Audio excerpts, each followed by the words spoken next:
दुश्मन को मारो कम, तड़पाओ ज्यादा। ये देश रहना चाहिए गैर बराबरी के खिलाफ इस लड़ाई में। नमस्कार, मैं हूं चित्रा त्रिपाठी और अब वक्त हो चला है जनहित का। ओरिएंट बेल टाइल्स स्टूडियो से आप देख रहे हैं एबीपी। नमस्कार, मैं हूं चित्रा त्रिपाठी और आप देखना शुरू कर चुके हैं जनहित। आज राष्ट्रपति के अभिभाषण पर पीएम मोदी ने राज्यसभा में धन्यवाद प्रस्ताव पर अपना संबोधन दिया। प्रधानमंत्री ने कुल 97 मिनट तक अपनी बातें रखी हैं। भविष्य के सुनहरे भारत की तस्वीर दिखाई तो चुन चुनकर कांग्रेस पर जबरदस्त तरीके से हमला भी बोला। प्रधानमंत्री मोदी का आज का भाषण दरअसल भारत के दो कालखंड का बयान रहा। एक वो भारत जिसे अतीत की नीतियों ने जकड़ रखा है और दूसरा आज का भारत जिसे भविष्य की उड़ान के लिए तैयार किया जा रहा है। भाषण के पहले हिस्से में प्रधानमंत्री ने अगले 25 सालों का विजन देश के सामने रखा। बदलते वैश्विक समीकरण, उभरता वर्ल्ड ऑर्डर, अंतर्राष्ट्रीय ट्रेड डील्स और भारत की बढ़ती भूमिका को उन्होंने पूरे आत्मविश्वास के साथ रेखांकित किया। पीएम मोदी ने बताया कि 11 साल पहले भारत किस ठहराव में था और आज तेज गति से हो रहे कामकाज की निरंतरता ने दुनिया के अग्रणी देशों की कतार में भारत को लाकर खड़ा कर दिया है। जबकि भाषण के दूसरे हिस्से में प्रधानमंत्री नरेंद्र मोदी ने इतिहास के पुराने अध्याय खोले और कांग्रेस की नीतियों पर तीखा प्रहार किया। नेहरू और इंदिरा गांधी के दौर को उन्होंने लटकाने, भटकाने, अटकाने वाली राजनीति का प्रतीक बताया। पीएम ने कहा, जहां पुरानी सरकारों ने फैसलों को उलझाया था, वहीं मौजूदा सरकार ने निर्णय, नियत और नेतृत्व से देश को नई दिशा दी है। प्रधानमंत्री मोदी ने साफ संदेश दिया कि नया भारत अब अतीत के बोझ से नहीं, वर्तमान और भविष्य के हौसले से आगे बढ़ेगा और बहुत जल्द दुनिया की तीसरी बड़ी अर्थव्यवस्था बनने का दावा भी प्रधानमंत्री नरेंद्र मोदी की ओर से आज कर दिया गया। आज के भाषण के हाई पॉइंट्स भी जल्दी से आपको बता देते हैं, जिसके जरिए आपको समझ में आ जाएगा कि आज का यह भाषण संबोधन कितना महत्वपूर्ण रहा। आपको याद होगा, पिछले दिनों पीएम मोदी के खिलाफ कांग्रेस के नेताओं और कार्यकर्ताओं के विवादित नारे वायरल हुए थे। मोदी की कब्र खोदने की बात कही गई थी। आज पीएम मोदी ने इसका जिक्र सदन के भीतर अपने भाषण में किया और बताया कि कांग्रेसी आखिर ऐसे नारे क्यों लगाते हैं। सुनिए। कौन सी मोहब्बत की दुकान है जो देश के ही किसी नागरिक के कब्र खोदने के सपने देखती हो? ये मोदी की कब्र क्यों खोदना चाहते हैं? ये सिर्फ नारा नहीं है, ये इनके भीतर पड़ी हुई नफरत का प्रतिबिंब है। और वे इसलिए हैं, हमने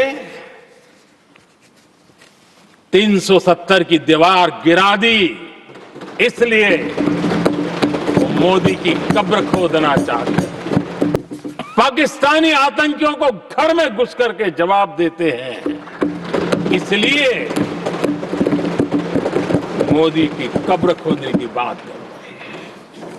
ऑपरेशन सिंदूर करते हैं, इसकी उनको परेशानी होती है और इसलिए वो मोदी की कब्र खोदते हैं।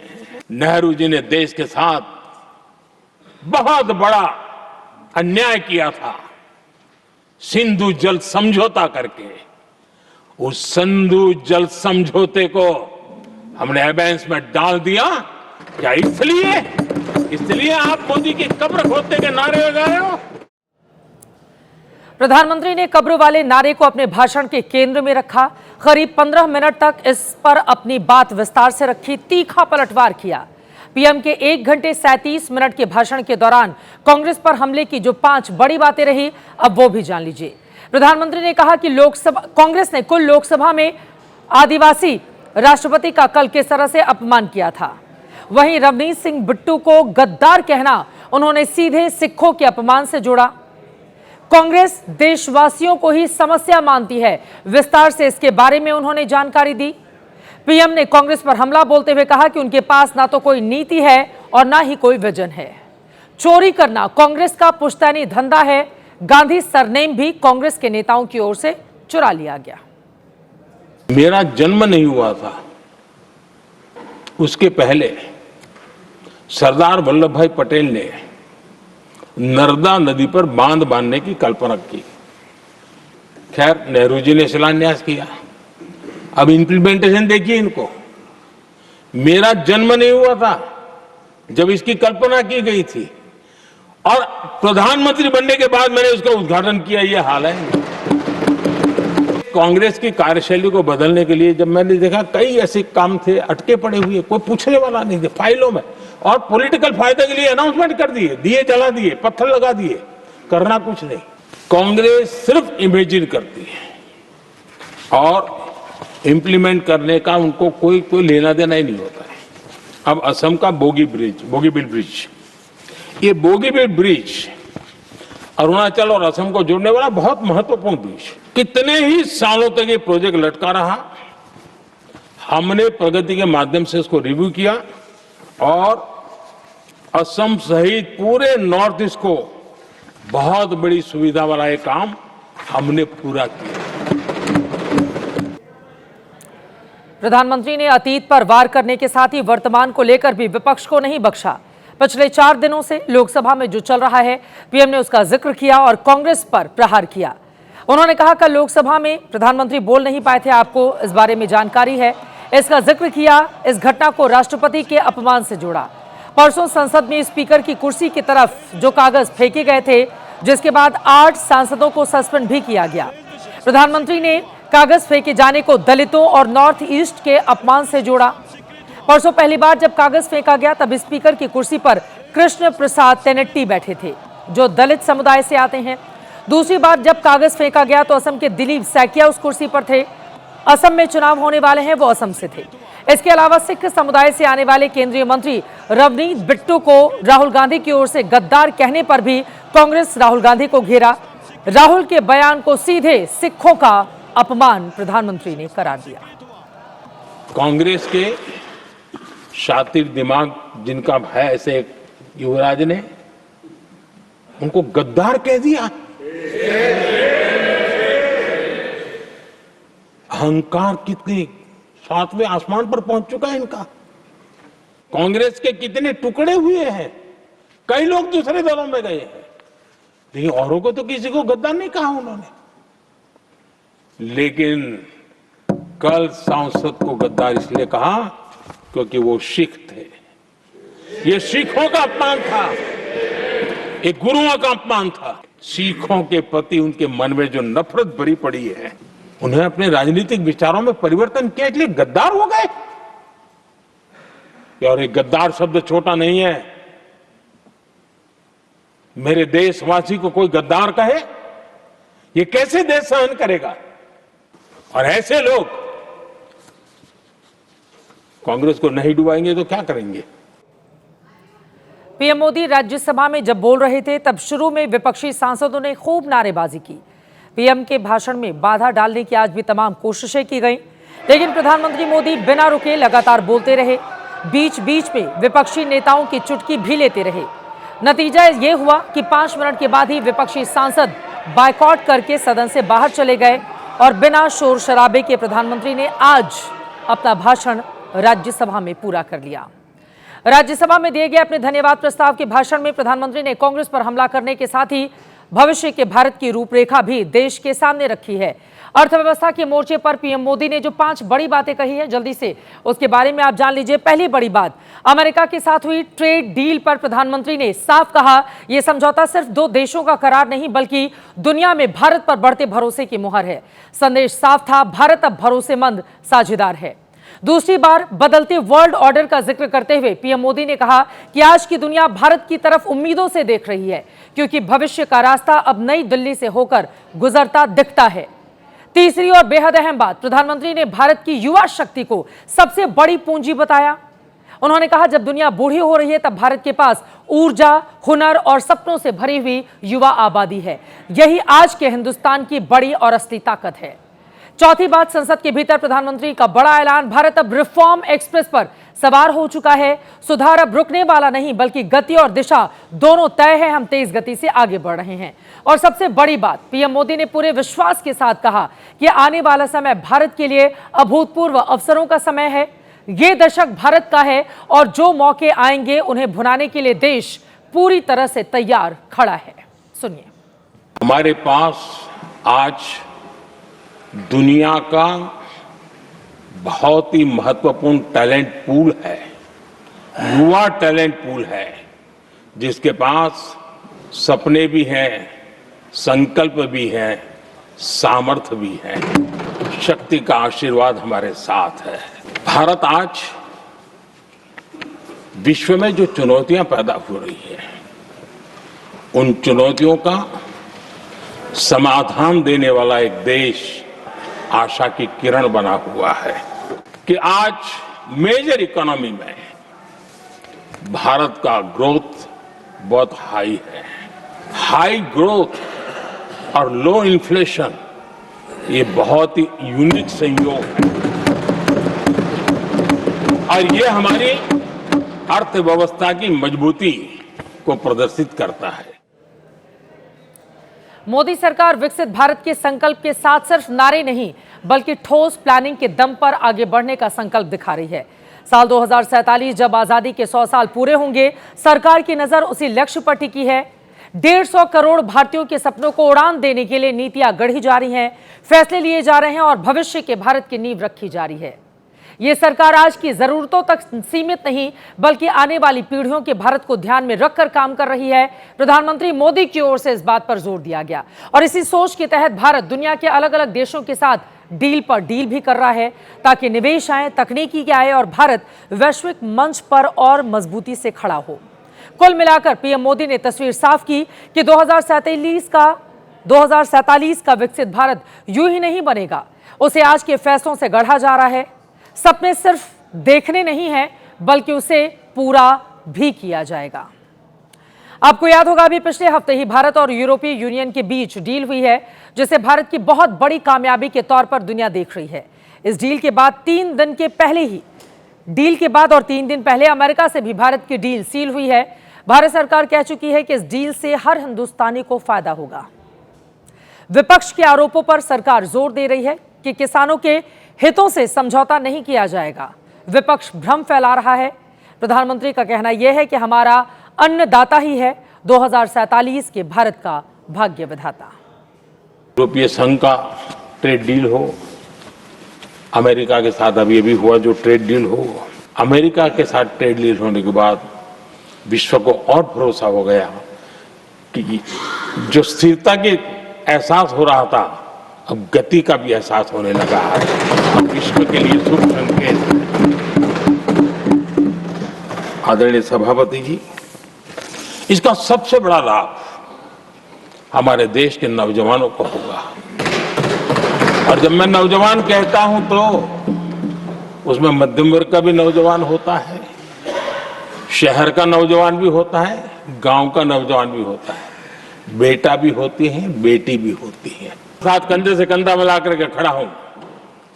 हिम्मत कीजिए, बढ़िए, देश आपके साथ खड़ा है और दुनिया आपका स्वागत करने के लिए इंतजार कर रही है। राष्ट्रपति के अभिभाषण पर राज्यसभा में प्रधानमंत्री ने धन्यवाद प्रस्ताव पर अपनी बात रख दी है, लेकिन जो लोकसभा में हुआ वो इतिहास के काले अक्षरों में याद किया जाएगा। पीएम के भाषण से पहले की हाइलाइट्स क्या रही वो भी देश को जरूर जानना चाहिए। बिना पीएम के भाषण दिए लोकसभा से धन्यवाद प्रस्ताव पास हो गया। साल 2004 के बाद 22 साल में ऐसा पहली बार हुआ है। बीजेपी का दावा है कि कल पीएम पर सदन में हमला हो सकता था। हंगामे की वजह से लोकसभा की कार्यवाही आज भी नहीं चल पाई। राज्यसभा में राहुल गांधी को अबोध बालक बताने पर विवाद आज गहरा गया। जेपी नड्डा की ओर से इन शब्दों का इस्तेमाल किया गया। तो आज की संसद की बड़ी ब्रेकिंग ये रही, लेकिन लोकसभा में बीते 4 दिनों से हंगामा लगातार जारी रहा। सोमवार को शुरुआत तब हुई थी जब नेता विपक्ष राहुल गांधी बोल रहे थे। उनके भाषण पर सत्तापक्ष ने सवाल उठाए और वहीं से इस बजट सत्र के संसद संग्राम की शुरुआत हो गई। फिर मंगलवार को कागज कांड हुआ। स्पीकर की चेयर की ओर कागज फाड़कर फेंके गए। 8 सांसद निलंबित हुए।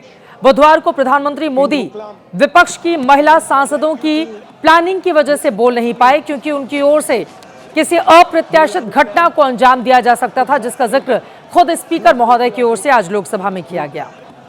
और आज गुरुवार को भी 4 बार सदन की कार्यवाही स्थगित करनी पड़ गई। 1 फरवरी को देश का बजट पेश हुआ था। 2 फरवरी को लोकसभा में राष्ट्रपति के अभिभाषण पर चर्चा शुरू हुई उस दिन दोपहर तक सदन की कार्यवाही सही चल रही थी। राहुल गांधी ने चीन के टैंकों का टॉपिक उठाया तो हंगामा शुरू हो गया। और फिर आज 3 दिन हो चुके हैं, लोकसभा की कार्यवाही चल नहीं पा रही, लगातार वहां पर हंगामा हो रहा है। 3 फरवरी को लोकसभा 36 मिनट चली थी, कागज फेंके गए। 4 फरवरी को 30 मिनट चली, किताब पर बवाल रहा। 5 फरवरी को प्रधानमंत्री भाषण तक नहीं दे पाई, यह हाल रहा। दिन भर महज 12 मिनट ही कार्यवाही चल पाई। देखिए, सभासदों, माननीय अध्यक्ष जी,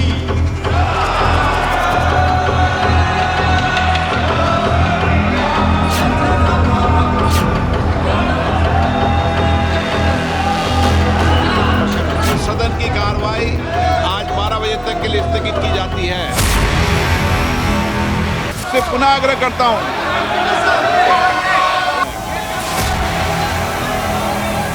और मैं सदन की कार्रवाई आज 2 बजे तक के लिए स्थगित करता हूं।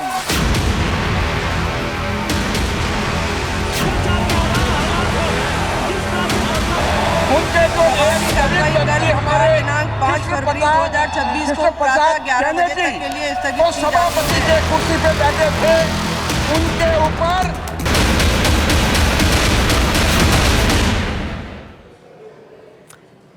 सदन में क्या हाल रहा आपने देख लिया। आज जो 12 मिनट कार्यवाही चल पाई, उसमें भी ज्यादातर समय स्पीकर ओम बिरला ने अपनी बात कही।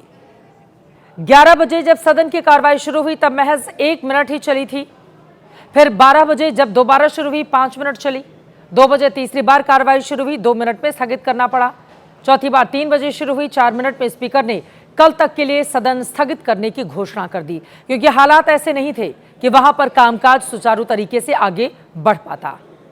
अब सवाल यह है कि जिन सांसदों को आपने चुनकर भेजा है अपनी बात रखने के लिए, समस्याओं के समाधान के लिए, देश के विकास के लिए, भविष्य तय करने के लिए, वो आखिर सिर्फ नारों में ही क्यों उलझे हुए हैं? क्यों नारों के शोर में देश का भविष्य दबाया जा रहा है? देश ये सवाल पूछ रहा है। देश की संसद को लोकतंत्र का मंदिर कहा जाता है, लेकिन कल जो हुआ वो विशाल लोकतंत्र पर गर्व से फूले नहीं समाने वाले हम सभी भारतवासियों को बेहद शर्मिंदा करने वाली तस्वीरें छोड़ गया। क्या कल लोकसभा में प्रधानमंत्री पर हमला हो सकता था? क्या नेता विपक्ष राहुल गांधी के इशारे पर कांग्रेस की महिला सांसदों ने सदन के नेता यानी पीएम पर हमले की योजना बना रखी थी? अगर इन सवालों के जवाब हाँ में हैं तो यकीन मानिए, लोकतंत्र के मंदिर में इससे बड़ा अनर्थ कुछ नहीं हो सकता। क्या वाकई कांग्रेस की महिला सांसदों की टोली प्रधानमंत्री मोदी पर हमला करने वाली थी, या ये आरोप भर है जैसा विपक्ष दावा कर रहा है? जनहित में इसे समझने की कोशिश करेंगे। अभी आप इस पर लोकसभा के अध्यक्ष ओम बिरला की ओर से जो बातें कही गई उन्हें गौर से सुने, जिनके मुताबिक कल लोकसभा में अप्रिय और अप्रत्याशित घटना होने वाली थी। मेरे पास पुख्ता ऐसी जानकारी आई कि कांग्रेस पार्टी के कई सदस्य माननीय प्रधानमंत्री जी के आसन पर पहुंचकर कोई भी अप्रत्याशित घटना कर सकते थे। अगर ये घटना हो जाती तो ये अत्यंत अप्रिय देश के लोकतांत्रिक परंपराओं को तार तार कर देता। इसको टालने के लिए मैंने माननीय प्रधानमंत्री से आग्रह किया कि उन्हें सदन में नहीं आना चाहिए। इससे पहले स्पीकर ओम बिरला ने एक और बड़ी बात कही।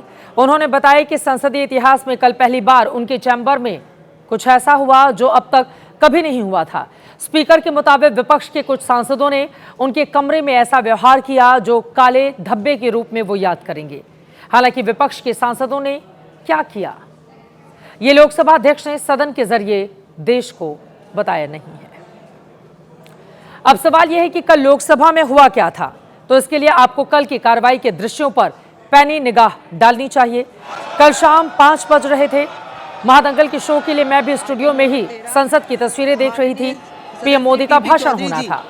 तभी स्पीकर के आसन पर बीजेपी सांसद संध्या राय पहुंची।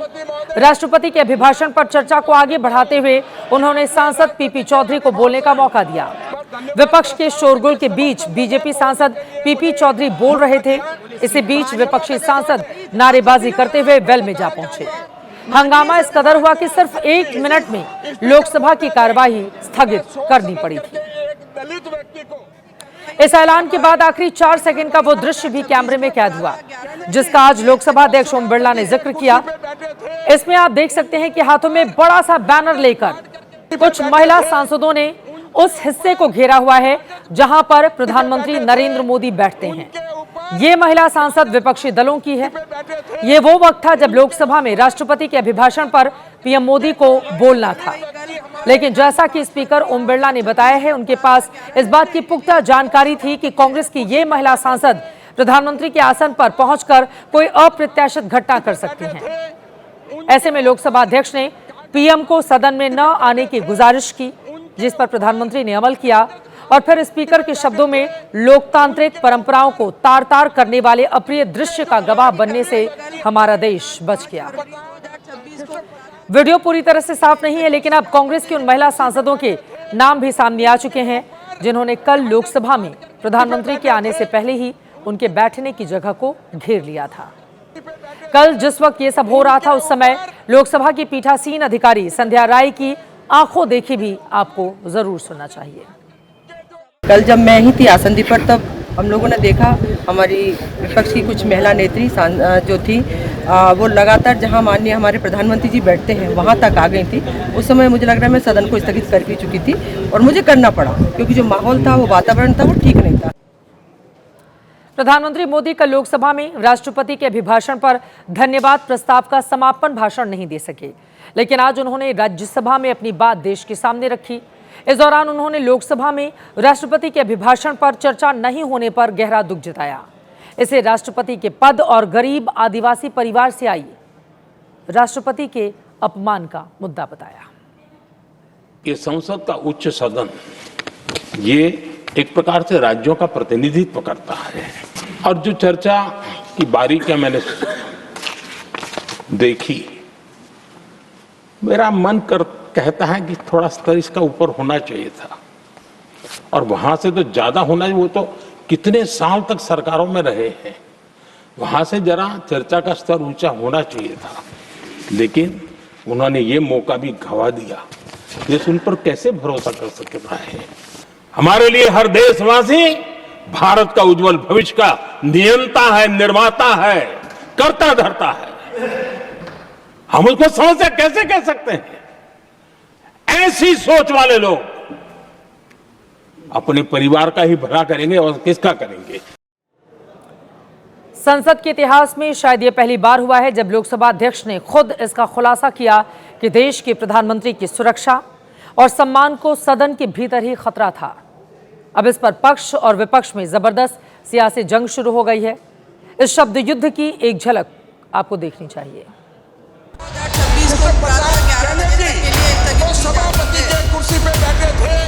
Three women were standing in front of his bench. What nonsense is कि प्रधानमंत्री को एक्यूज करना, प्रधानमंत्री पर हमला करना, किसने योजना बनाई? कुछ लोग कहते हैं प्रियंका जी, कुछ लोग कहते हैं ऐसा कोई माहौल नहीं था। हमला कर रहे हैं संसद के अंदर। सभी सांसद बोलना चाहते हैं, अपनी बात रखना चाहते हैं। जैसे विरोधी पक्ष चल रहा है, ऐसे मोदी जी को मारना दे। ये लोग मारने के लिए षड्यंत्र कर रहे हैं। संपूर्ण सम्मान के साथ कह रहा हूँ, स्पीकर साहब के सम्मान के साथ कह रहा हूँ, मैं स्पीकर साहब की इस बात से कतई सहमत नहीं हूँ। ये है राहुल गांधी की चेहरे वाली कांग्रेस। हम सब बहुत दुखित हैं। जो स्तर पर लिया है इन्होंने संसद की गरिमा को, बहुत पीड़ादायक है।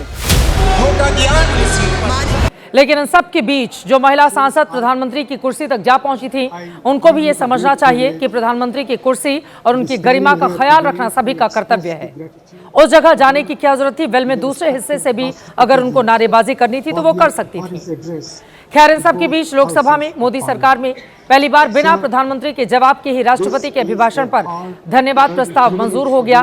प्रधानमंत्री को कल शाम 5 बजे लोकसभा में बोलना था, लेकिन महिला सांसदों की घेराबंदी और अनहोनी की आशंका से स्पीकर ने उन्हें ऐन वक्त पर सदन में आने से रोक दिया। वैसे आपको बताते चले, बीते 4 दिन से लोकसभा में हंगामे का दौर जारी है। इस बीच आज विपक्ष के शोर शराबे के बीच लोकसभा से ध्वनिमत से राष्ट्रपति के अभिभाषण पर धन्यवाद प्रस्ताव को मंजूर कर लिया गया। दूसरी तस्वीर भी आप देख रहे हैं साल 2004 की। इसके पहले भी एक बार ऐसा हुआ था। उस समय मुख्य विपक्षी पार्टी बीजेपी ने प्रधानमंत्री मनमोहन सिंह को, तत्कालीन पीएम मनमोहन सिंह को बोलने नहीं दिया था। कांग्रेस सांसद जयराम रमेश ने इसका वीडियो सबूत सोशल मीडिया पर जारी किया है।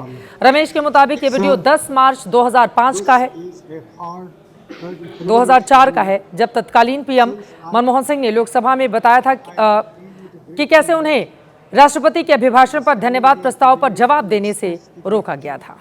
और अब आज का जनहित मंत्र, खुल जाएंगे सभी रास्ते, रुकावटों से लड़ तो सही, सब होगा हासिल तो जिद पर अड़ तो सही। इसी के साथ जनहित में आज के लिए मुझे दीजिए इजाजत।